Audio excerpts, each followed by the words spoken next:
was a bike boy. And he said that, that he was in mourning when we chose him as a star because he got married. And he and his wife went on a honeymoon in the Grand Canyon on their respective bikes. And her bike flipped. And he went back to find her lying there dead with a kickstand piercing her heart. And he said, now I can't go back to L.A. Her parents are so mad at me. The wedding cost $4,000 and she only lived a week. Why did you get a chance to produce a film, Peter?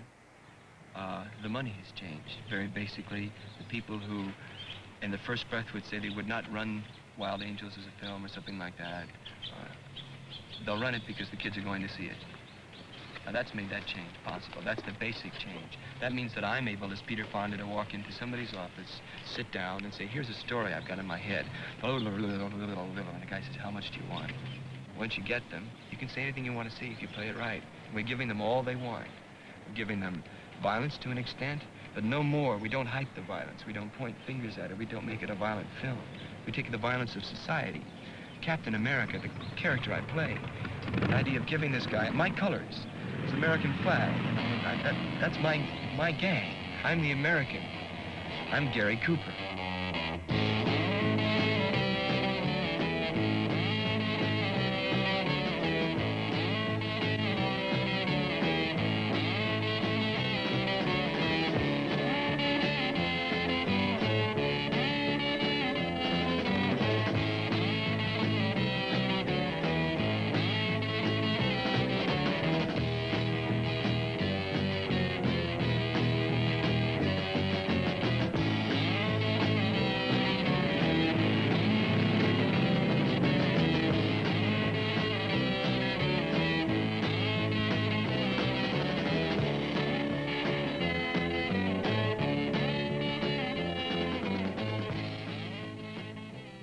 Assassinate the president next month.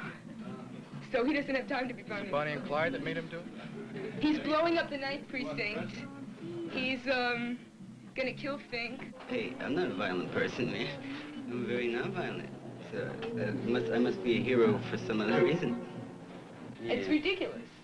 And you don't do that because you're really like on a level, you know. You're not talking down or talking up to us. Yeah, that's what's happening. That's the new screen hero, you know. He's really got himself together, you know. Yeah. He's got something that does, you know, that's always there, man. I mean. It's not like about, I don't know, 30 or 40 years ago. Hey, well, that's the whole point of life, man. Hey, you know, it might sound corny, man, but hey, I think my life needs a work of art. Hey, that's what I work on my life every day. I go through changes every day, man. You remember? Hey, Ray? Yeah. Hey, that's. Ew, Who knows what a movie star is anymore? They used to be larger than life. Gable, Cooper, Flynn. And how much can you do? And how much can you do really well? And after that, you're going to start to, you're going to be less impressive, I guess, especially when you're operating on the screen and it's so big there and people, you know, you can do so much and then you're going to run dry.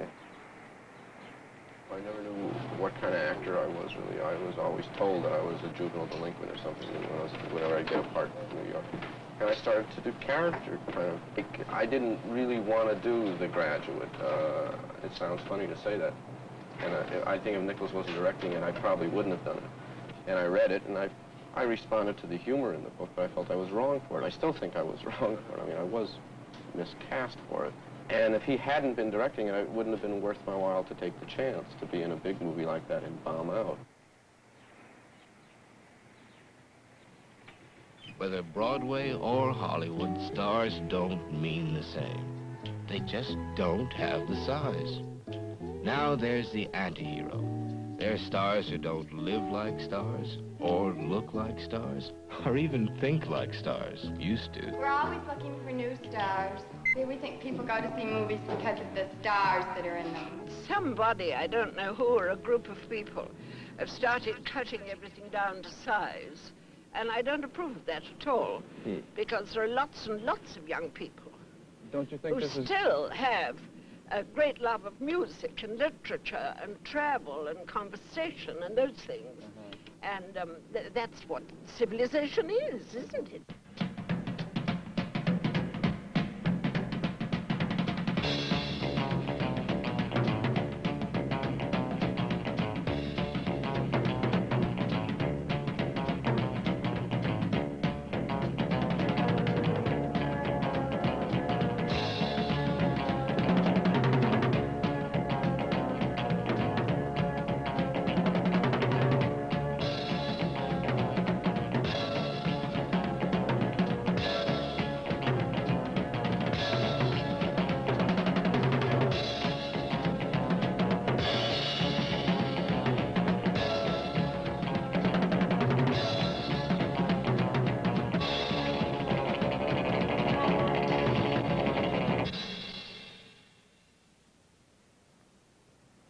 Rosemary's Baby is a very realistic surf.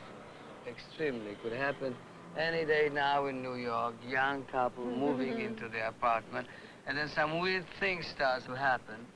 You know, things which are very difficult to explain because you don't know what's really going on, but you know that something is going on.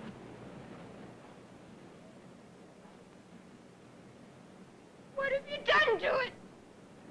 What have you done to its eyes? And they say this is the cinema, you know. There's plenty of violence in the cinema. What does it mean? The cinema only reflects the life. And if you have violence in life, if the artists, they are just writing or speaking or singing about it, you know. But there were censorships that would say, no, you shouldn't talk about it because this is bad, because you shouldn't kill. I mean, you shouldn't kill. But you don't kill somebody on the film. The blood is fake and the bullet is fake. You kill them on the street.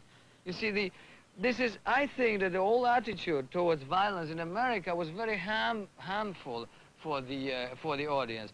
I mean, they created a sterilized brutality, like sterilized sex, you know. It takes a long time for an American boy, at least it did take a long time, let's say still 10 or 20 years ago, to discover, you know, that not...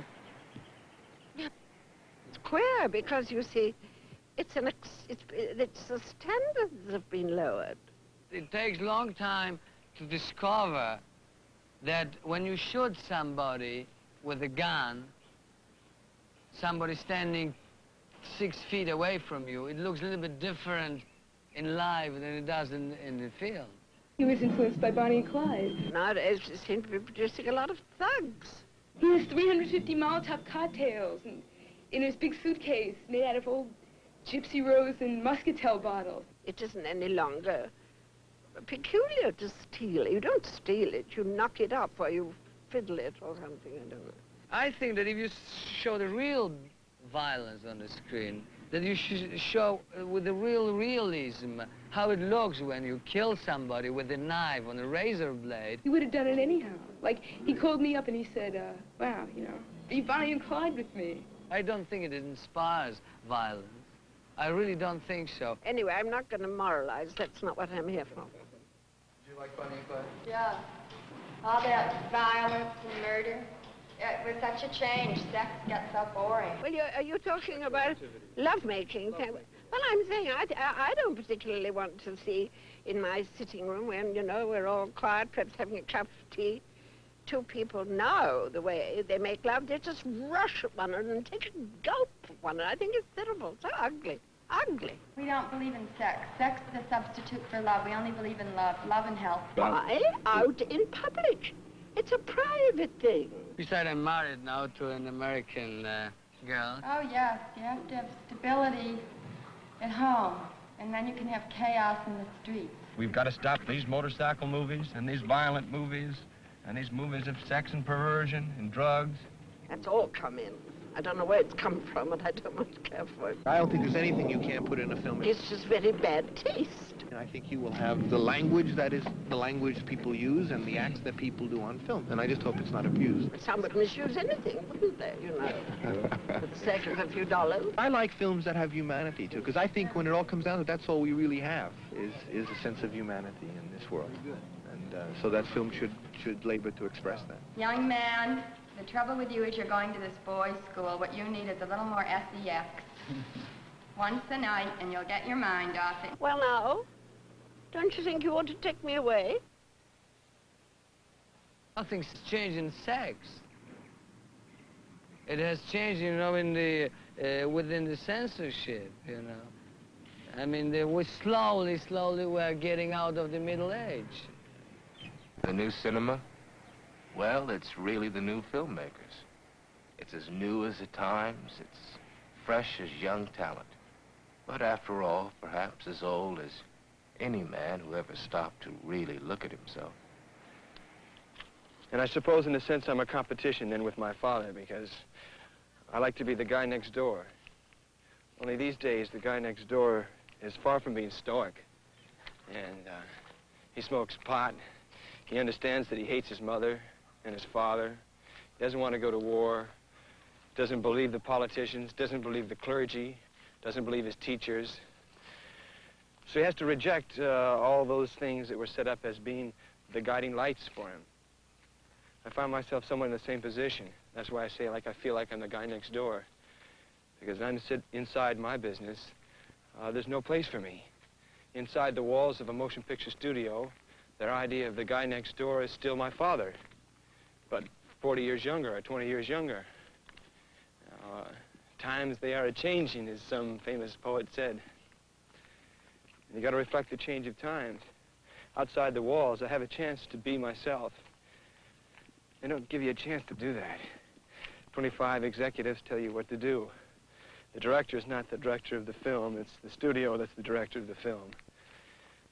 Therefore, you lose the concepts. Therefore, you lose performances. Therefore, you lose honesty. Outside, we've got a freedom. Some people misuse the freedom. Some people take it as mean that they can get away with everything. But other people really take advantage of it. I want to be one of those people that takes advantage of it. I'd be a fool if I didn't. Baby, lovely walk, walking lovely, baby, down the aisle veiled wide. Her peaceless peace wide. We had something out of sight. My love wasn't heard. Golden chains of sin, golden lines of mine.